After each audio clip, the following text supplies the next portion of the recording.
Thank you very much for joining us all the way from sunny France. With pleasure, with pleasure. Obviously, people are going to be a bit duped by the fact that I've got a very English accent. I am in France. I'm in the south of France. Sorry, everyone. I've been down here for 20 years, so my English has sort of gone downhill. So if you do not understand what I'm saying, please do not hesitate to put a comment in the discussion, and I'll try and rectify that as best as I can. So, Jeff Carrel. Who is Jeff Carrel? Frank, could you throw up the presentation for me, and perhaps move down a couple of slides so we get a nice look at Jeff's face. There we go. Beautiful fellow, isn't he? So what can we say about Jeff? He's basically been in the wine business for over 25 years now. He's been moving around France basically as a vinifying onologue. He's basically done all the wine regions in France. He's met up with a number of different people. He's shared experiences, exchange techniques.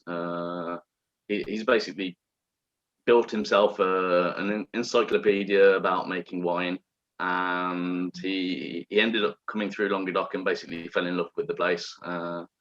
And so 20 years ago, he sort of set up shop in Narbonne, just off the Mediterranean coast. The first job, as it could be called, would be as an onologue. He'd go around cave cooperatives, private domains. The idea really being to help these people out with their wine practices, create better wines to sell on, to make more money for themselves. Obviously, that's the name of the game, isn't it? And help them with the design of their labels. And having been around a lot of France, he had a lot of contacts for helping to distribute these wines to different wine retailers or hotels, restaurants, cafes. And so after a while, he said, right, instead of working for these people, it's time I set up shop for myself. And he set up a first company, joint venture, about 15 years ago. And the current company I work for has been in existence for going on 12 years now. He started on his own, so he was not only the winemaker, he was the vinifier, he was also the logistics manager, the accountant, the sales rep. And little by little, the company has grown over the last 11-12 years. There's 13 of us now accompanying Jeff on this adventure. Every year he's brought someone else in to help him out. I've been brought in to help out in terms of business, selling, so he can concentrate mainly on the creation of wines. So as I said, the first part in Jeff and his winemaking is going around different domains and helping them out as an onologue, creating nice wines that these private domains and cave cooperatives can sell on to a number of different partners. Once his work has been validated by the clients, he's invited to come back once more and create wines with them. And this is the point in time where he is able to create a wine in collaboration, complete collaboration with these people. It's again, sharing techniques, stories, histories, testing, making sure that it can be something really original, really marketable, and more than anything else, drinkable. And this wine will be sold by the private domain under their own label, and this is where we get the chance from time to time to have access to the juice that has been produced and put it under our own label, which is the by Jeff Carrel label. So as you've all been able to work out for yourselves, the Jeff Carrel label is essentially a wine merchant's wine, but it's not the wine merchant's wine in the first way we can possibly think about it. Is really wine merchant's wine, where we're helping the wine growers from A to Z. We'll help them with the wine growing technique. We'll help them out with the vinification, with the maturing of the wines, the assembly, and then putting it in bottles and selling it on. So that's the wine maker's part of the job. Does Jeff has his own label for any production? We do. For the last 4 years, Jeff, he didn't ever really want to become a wine grower himself, but he came across some vines 4 years ago which were destined to be ripped out and lost forever. There are some 80-year-old Grenache in the Pyrenees, and he said, no, this cannot happen. They're in such a unique area. They're on slopes, very steep slopes. The last slopes before the Pyrenees. They're on slopes ranging from 250 meters above sea level to 450 meters. And he said, well, I cannot let these. This is part of the wine history. This is wine region, and I think it's a subject we might get back to a bit later on. But with global warming, in 20, 30, 40 years, these vines will be the vines of the future because of global warming, and because they're at an altitude. The yield is going to be better, the quality is going to be better. So he's really investing for the future to preserve this historical wine region, but it's not necessarily for his own benefit, because as I say, the yield will be perfect perhaps in 40 years time. So we've basically done a full circle. He started off as a consultant, and we've gone all the way around to becoming a wine grower himself. So we basically cover all sort of aspects of the wine business, apart from selling it directly to final customers. That's why we're so happy to be working with people like Averys. Hello. Hi. So yeah, back to the Mauryan Blanc, and this just gives you an idea of the geographics.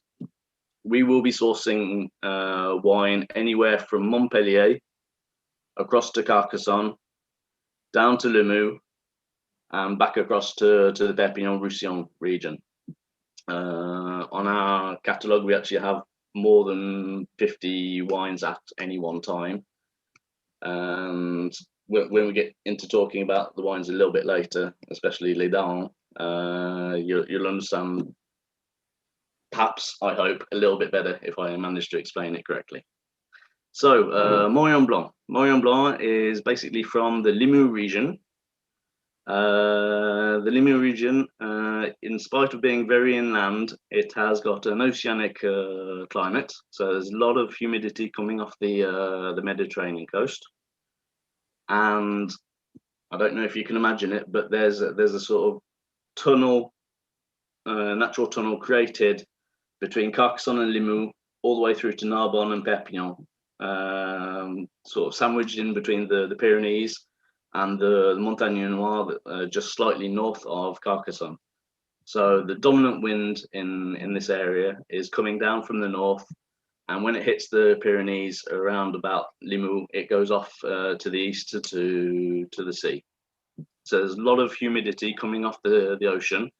So the grapes are swelling up, They're in the south of France, obviously, so they're getting a lot of sunlight. So that's boosting all the sugar levels. So nice, lovely, sweet wine. And then in the evening, they're dried out by this cold north wind. So it's sort of yo-yo effect, basically, on the grapes. Morillon Blanc is the original name for Chardonnay. And in this particular way of growing Chardonnay, we are talking about botrytized grapes. So as I explained, the sort of typical climate down here, it's a late harvest.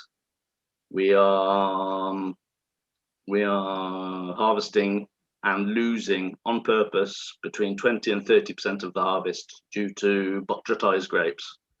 Botrytized grapes is otherwise known as noble rot. So basically letting the grapes rot on the vines. So hope I'm not putting off you off drinking the stuff, because it is very nice, and I'm having some myself. Nothing wrong with rotten grapes. So yeah, we've lost on purpose 20 to 30% of the harvest just to get this taste. And then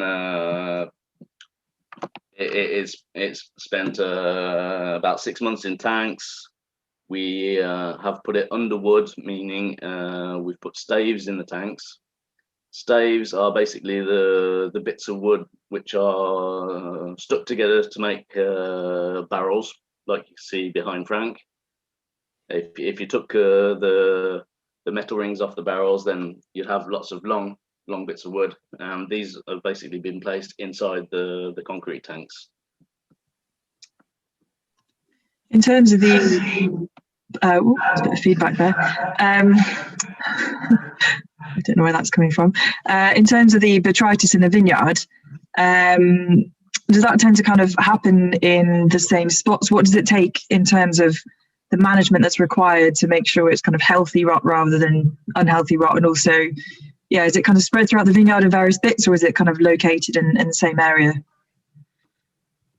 The plots of land that we use for the Morillon are all north facing.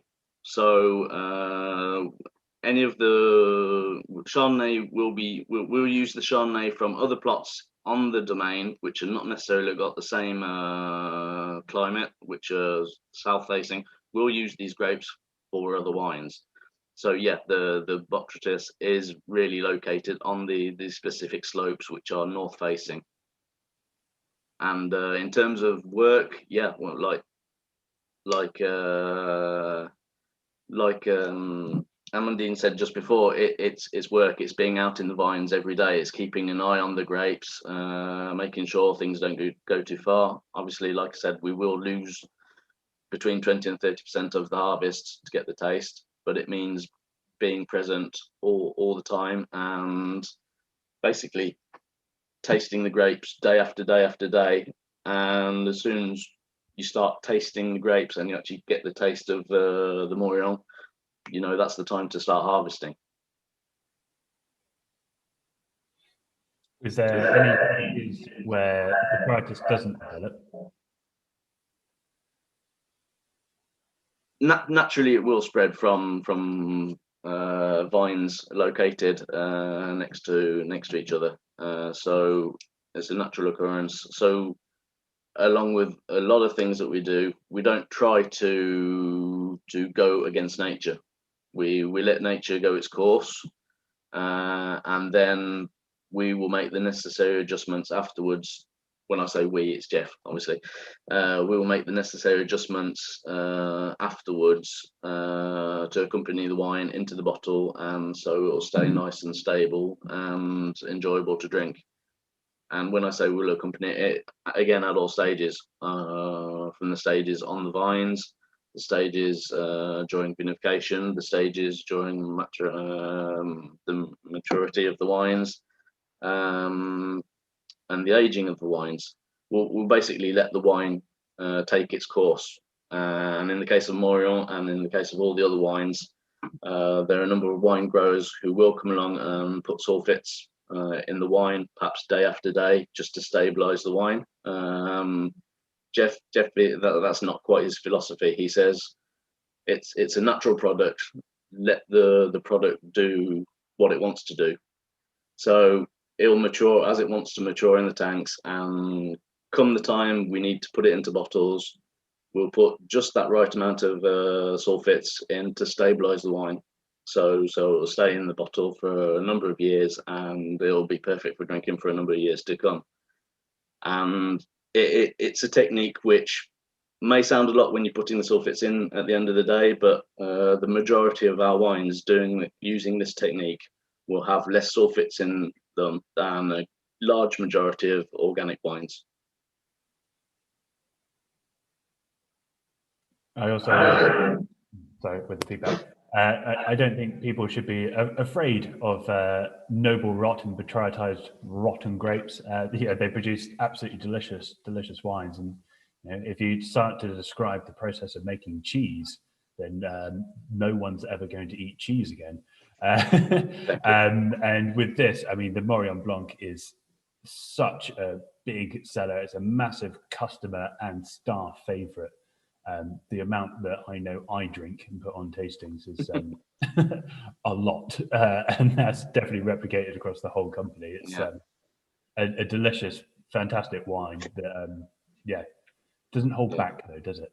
Yeah, as I said, we've got 50 plus wines at any one time, but these are our two biggest wines in terms of quantities. Daron coming first, and then Morillon, which can beat a large number of other reds that are in the catalogue. So you really are drinking our two best wines. In terms of cheese and kind of, I know that when we used to do tastings in the cellar, Frank, do you remember? And we often use the Mauryan Blanc for our cheese and wine pairing evenings. And yeah, explaining rotten grapes and then, some kind of strong cheese was always interesting to watch people's reaction. But in terms of what food you would pair with the Morillon, would you go along the line of cheese? I'm a big advocate of white wine with cheese over red wine quite a lot, unless it's Comté, obviously. But yeah, is there any kind of food match that you would go for other than cheese, or you recommend a cheese? I completely agree. White wine with any cheese, because a large majority of reds will basically just be too strong a taste and cover any of the taste of the cheese. The idea is to pair, as you say, it's pairing. So the idea is to get the best out of your food and your wine.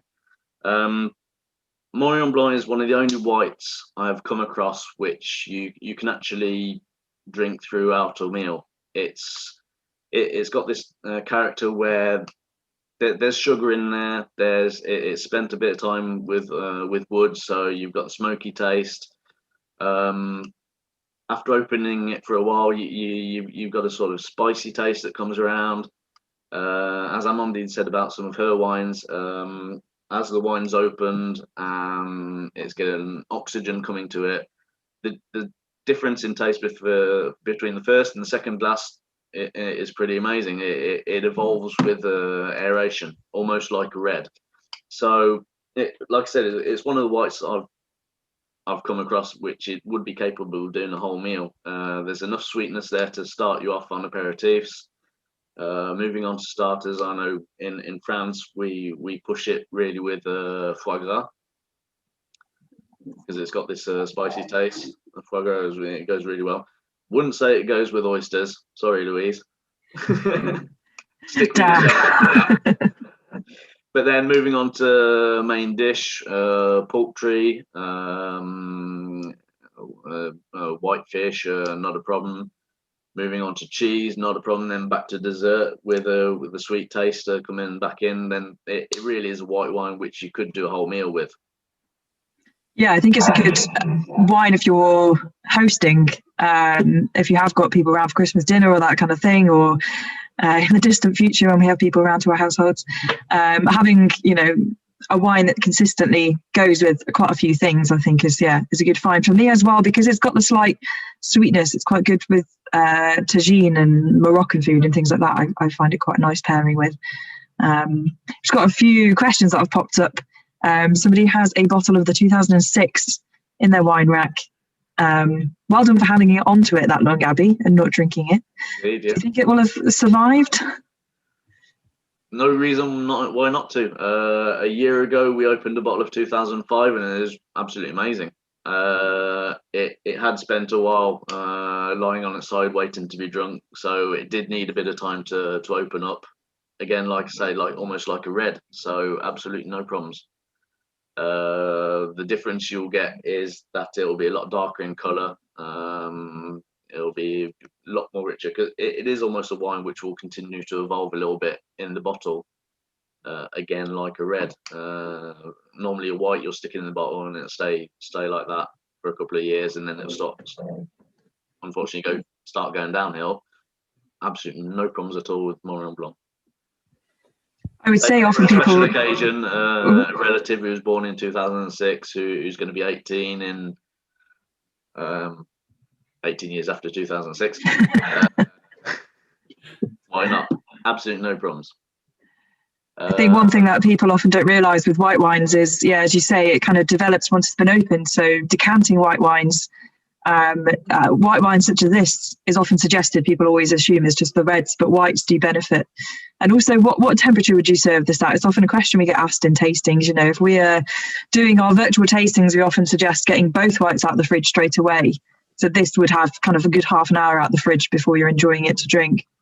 Yeah, it's a wine that you could almost put into a decanter. If you really got to get the timing right, put it into a decanter so it's got time to air, to breathe, and then stick it back in the fridge to cool it off for half an hour before drinking it, and you're really going to come across something really, really nice.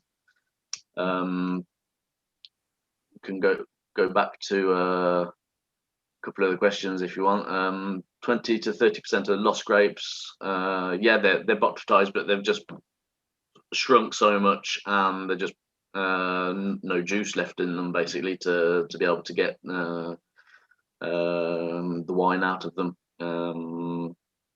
Hope that answers your question, Andrew. 50 plus wines, which wine is Jeff most proud of? The one he's not done yet. He's always striving for more different wines. I think we can perhaps come back to that at the end of the session. We basically come out with 2 or 3 new wines every 6 months.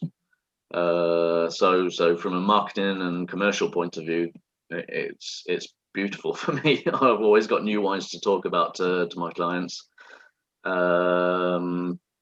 Like I said, a lot of the wines, it's all about testing. Just looking at the slide at the bottom, we've got a wine called Sangiovese, which is, I don't know if everyone knows, Sangiovese is an Italian wine variety, which is basically grandfather of Pinot. And Jeff's come across some Sangiovese, which is planted in the Corbière. And so we've done a Sangiovese, and the labelling, very easy once more. It's a French cockerel, but coloured in Italian colours. So one that's been matured without sulphur, added sulphur.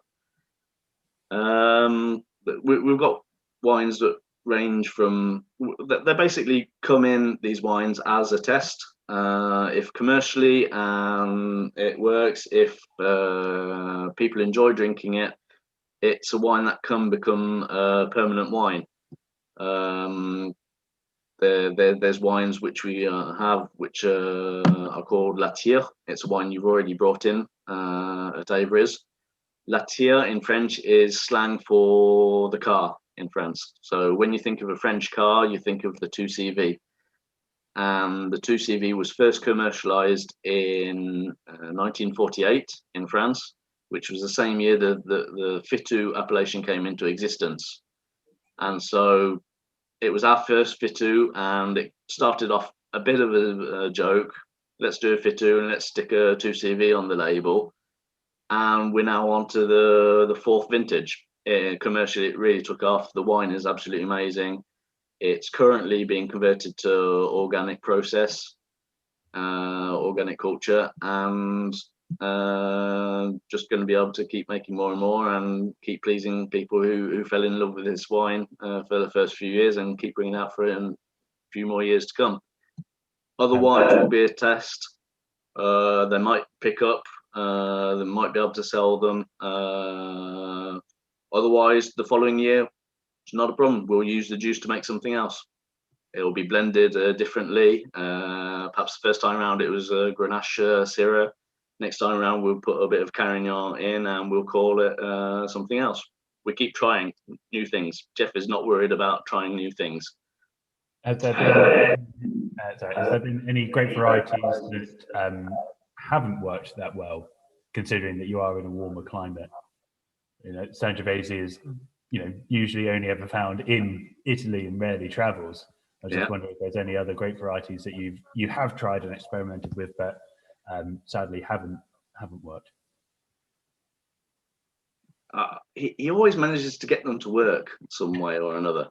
The ones that shouldn't work, he's managed to get to work, but it's perhaps been, I shouldn't really admit this, but more from a marketing point of view, the way the labeling wasn't up to scratch, and perhaps it didn't kick off because we made bad decisions in that aspect. But the wine has always been up to standard. As I said, he's not worried about trying new things. Who would have thought of planting originally Pinot Noir in the south of France? People would say it's too warm a climate, too much direct sunlight. But Jeff basically said, why not? He's got a great friend in the Burgundy region, and the Pinot Noir is planted down here using the same techniques as his friend from the Burgundy region, and it's worked out. The whole point was finding the right sort of climate to grow this Pinot Noir, and finding somewhere which is cool enough. And in this case, it was planting it in the same region as the Mauryan Blanc near Limoux. There we go, the Pinot Noir, second from the right, which can be found at Averys equally. Yeah, it's finding the right sort of climate to plant these grapes. Another wine that has been, we've got Latier on the left as well. That's the wine I was talking about just before.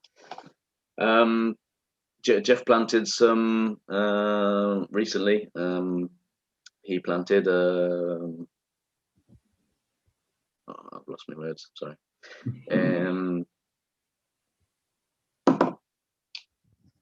No, we'll come back to it. It'll come back to me later. Next wine. No problem. How long do you age Morillon? Have we done that? Yeah. It's aged 6 months. 6 months on lees, and it'll be filtered just before bottling. 2006.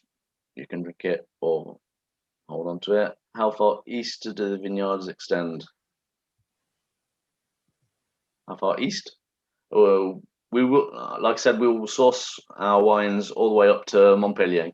We have an organic range, which can also be found at Averys, called À Vue de Nez or Pas Vu Pas Pris, which are sourced out towards Montpellier, Lansargues, to be more precise. Okay, moving on. So to Daron. So Daron basically is a really good example of how Jeff goes about working. There's a video on our website. Please do not hesitate to have a look on it about Les Darons, and you'll see that this wine is basically sourced from all the different wineries that we work with. Anywhere from the Perpignan region, from Limoux, out towards Carcassonne, from Béziers, out towards Montpellier, from the Saint-Chinian region. So we're covering a whole range of different appellations. The Saint-Chinian, the Fitou, the Côte de Roussillon, and all of these basically come together to make up the Languedoc appellation. The wine is principally Grenache, 80%, 75%, sorry, 20% Syrah and 5% Carignan. This wine we've been making for about 8-9 years now. and for the last 5 years, we have regularly been getting great remarks from big wine critiques around the world, regularly 90 out of 100s. So we're really looking at a really good wine in terms of ratio, price for quality. Each of the wine sources, be it from Perpignan to Saint-Chinian, we'll vinify and mature the wine on site. So as I said, Jeff's original job as a consultant going around the different areas of the Languedoc has helped him create these working relationships with wine growers, and so they allow us to vinify and mature wines on site, be it in Béziers, in Montpellier, Carcassonne, Limoux, Perpignan, Narbonne. And then when the time is right, we will taste each of these wines to try and find the right balance. And then they will be blended on site at our own winery, which is just 15 minutes outside of Narbonne. They'll be blended together, and then they'll spend just a bit of time to settle, to mature a little bit more before we bottle them.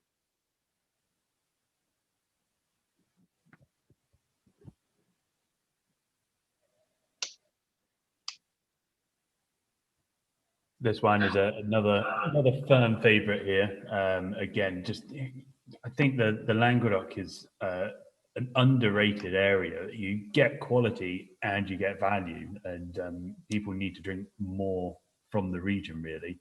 And as soon as you start to investigate the little differences between those tiny sub-regions like Fitu and Corbière, you can start to see loads of variety and amazing quality wine. Yeah, there's just so much potential still in the Languedoc Roussillon. I'll add Roussillon to that region. There's a lot of other French wine regions where, be it in terms of quality, in terms of pricing, I don't know how much more they can do to push just that little bit extra. Obviously, in terms of quality, a number of people are moving to organic farming, so that's one of the things to do. But the guys down here are just, I'm not saying they're backward, but they've been stuck in their ways for a long time. And then having someone like Jeff come along, who as Mimi says, he seems to be shy, retiring type, but when you really get to know him, he's not like that at all, is he, Mimi? No.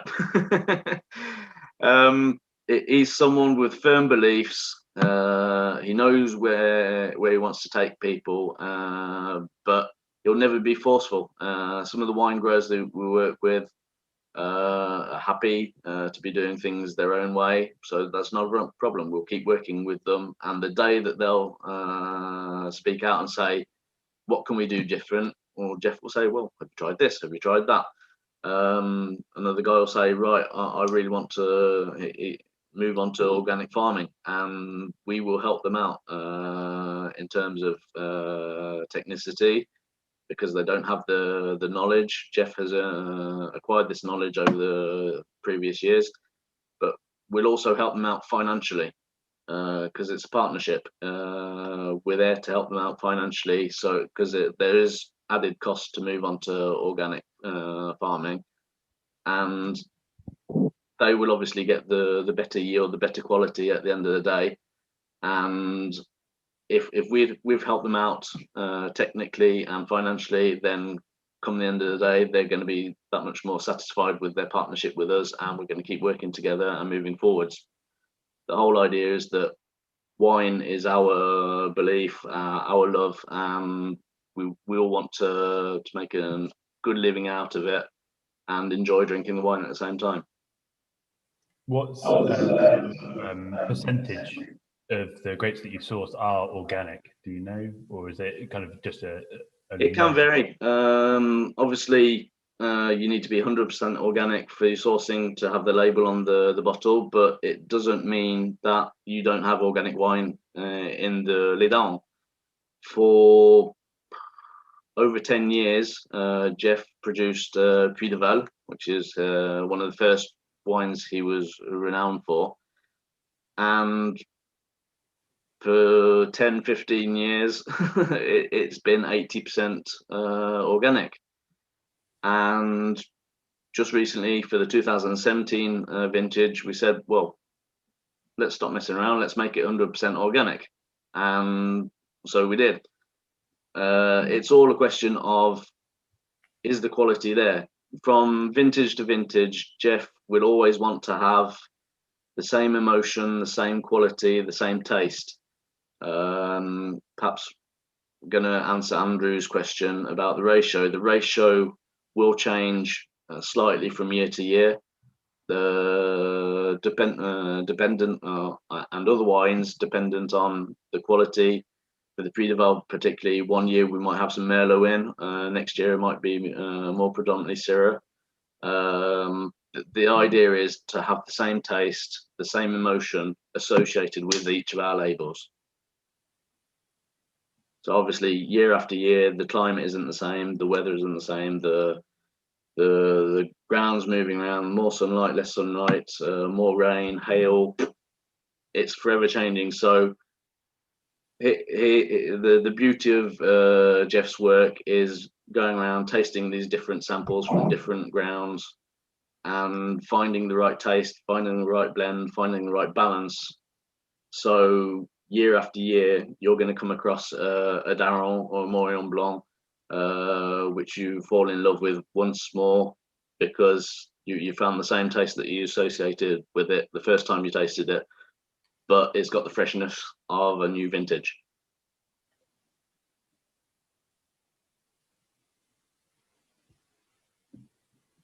So Les Darons, just to finish off, what does Les Darons mean? It's slang for our fathers. Why our fathers? Because the founding grapes for the Languedoc appellation were Grenache, Syrah, and Carignan. And so, obviously, if we're talking about our fathers, we need to complete the family. So, more recently, we have Les Mamettes, which means the grannies, because it's older Carignan and Grenache Blanc vines, which are crooked like this, so crooked granny's backs, and Le Fiston, which obviously means the son. And things to come, who knows? We might have le cousin, which is slang for the cousin. So it's in the pipelines. Will it be ready? When will it be ready? What's it going to be? Is it going to be white, a rosé, a red? Who knows? You need to be in Jeff's head, and there's already too many of those people in his head coming out with ideas for labels, for wines, for testing new blends. Like I said, he's not worried to test things. He's planted wines from Alsace in the south of France. Why not? And then he's gonna blended them together with Chardonnay. Again, who would do that apart from Jeff? Not a lot of people.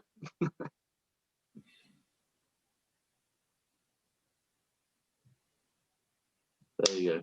So just wondering if there's for the feedback. Just wondering if there's any extra questions that you would like to ask.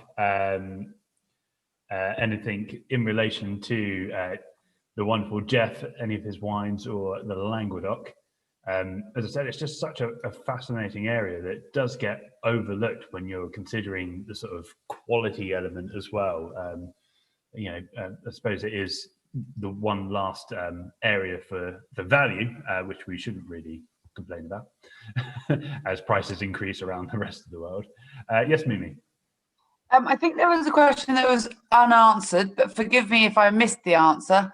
But have you done anything with the old vine Grenache that was halfway up the mountain? Yeah.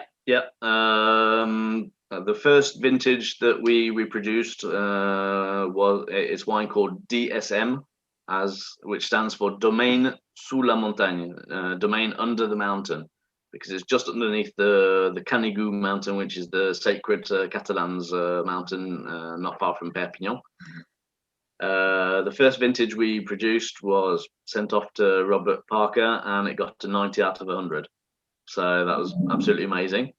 We've just bottled the third vintage, so we're on to DSM 8. We've got all vintages still available, DSM 16, 17, and 18 now, and we've started producing 2 extra wines, very light, refreshing. One is called Les Grenadines. It's not a it's a very French word, but it's basically it could be translated as a cordial into English. Like in England, I know I used to love drinking Ribena as a kid, and the idea is to come across something very light, very refreshing, but careful guys, it's still wine. And then another one which is called Petit Grappe, so small grapes. Again, very, very unique taste. It's light, refreshing, almost like a Pinot taste, but it's using Grenache grapes, grapes that haven't necessarily had the right sort of acclimatization or grown.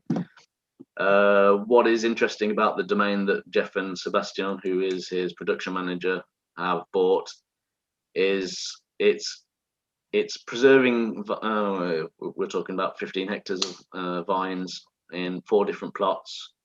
Like I said, on I don't know if we can go back to the slide just so you can have a look at the photos. On slide 20, perhaps that's possible, Frank. Yeah.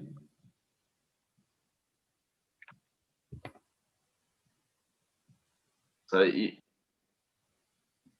this is a photo of one of the plots looking at, and you can just see we're all the way up on a mountain. We're at least 200, 250 meters above sea level.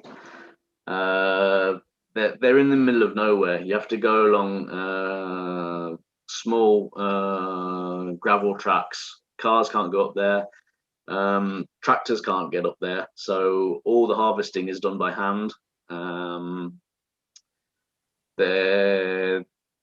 We're not only saving the vines, but we're sort of helping out the local community as well, because all the local wine growers were ready to rip out their vines and leave, because the future generations weren't up to the task. They didn't want to take on the job that it entailed, and so this was a local village which was sort of dying. The post office was relocated to the next village along, and we've managed to employ 3 families. So that's 7 extra children in the local school class. It means the local cafe stays open. So it's really helping out the local economy. We're rebuilding walls. We're invested into the hunting, which is very, very Languedoc style, French style. There's hunting associations to limit the amount of wild boars running through the area and running rampage.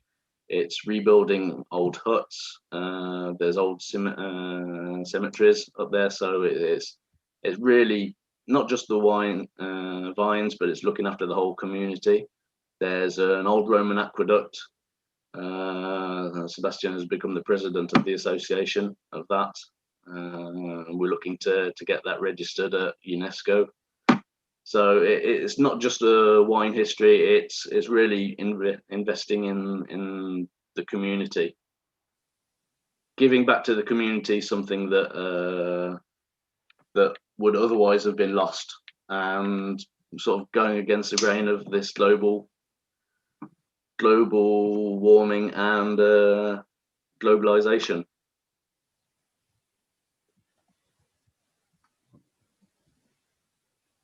And I've been asking everyone, so sorry if it's a bit of a sort of horrid topic, but has COVID had much of an impact down there when it comes to your suppliers and where you source things from? I think for all of us, be it worldwide, we've all had to learn to live and work differently. Obviously, those out in the vines, they're outside in the open air, and the nearest person they're working with is 500 meters along. So in terms of our suppliers being able to keep going and working, like Amandine said, it's essential. It's a daily process. For others, like myself, who are in the office most of the day, again, we've had to learn to work from home. Most of my time is on the telephone or on email to people. Again, like Amandine said, we have a large restaurant base clientele. So during closure, that obviously sort of stopped sales for us. But all along the line, everyone has had to learn to work differently. Fine wine shops, instead of being able to receive customers, then they decided to put into place click and collect or delivery. Or so honestly, for the first 15 days of confinement back in March, then everything was dead. Nothing was happening with it. I'm also almost ashamed to say people continued to drink, and April, May, June was a couple of really good months financially for us. So don't want to brag, sorry, but we know perfectly well that other people had difficult times, but we're happy to be part of your healing process, shall we say. Yeah, and also a big thank you to all of our customers as well. Yeah, and I suppose that's reflected with the fact that you tend to sell mostly to customers who are enjoying wine at home rather than perhaps compared to Domaine de Malande, with a lot of their trade being in restaurants and bars. Would you say? Yeah. It's very varied. We sell to fine wine shops who also sell foie gras or food products. We sell to distributors. We've got a good base of people who sell by internet in France and abroad. So that's really where things picked up. I think it was good news for you guys as well, who weren't necessarily in contact with the client, so you could keep working as you used to work. Yeah, and this is our alternative. Not the same. I agree. It is so much more convivial to be with you guys in Bristol every year. Hoping that next year we'll be able to do it again. Fingers crossed. Yeah. David, thank you so much for joining us this evening. Again, if there's any last minute questions that you haven't thought about, then do feel free to email us at events@averys.com.